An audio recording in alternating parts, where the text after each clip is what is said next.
Belum ditengoknya mau. Ini pesannya ya dia.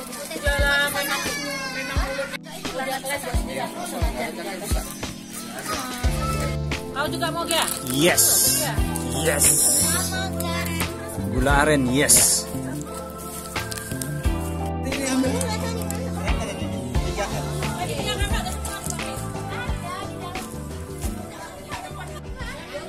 Jadi hari ini kita di Takengon melihat pemandangan yang sangat keren. Ini sudah maghrib, kita mau sholat maghrib dulu. Di sini kami menyewa 2 tenda besar bersama keluarga besar. Di sini ada tempat joglonya gitu, dan kami tidur di tenda juga.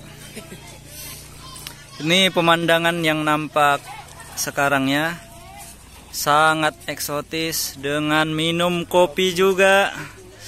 Waduh, panas sekali bro, kopi yang sangat mantap. Oke, kita menuju ke sana. Suasana di sini menikmati apa? Menikmati sekali guys. Menikmati sekali ya. Ini bersama Mapi kami menuju musola dulu sebentar.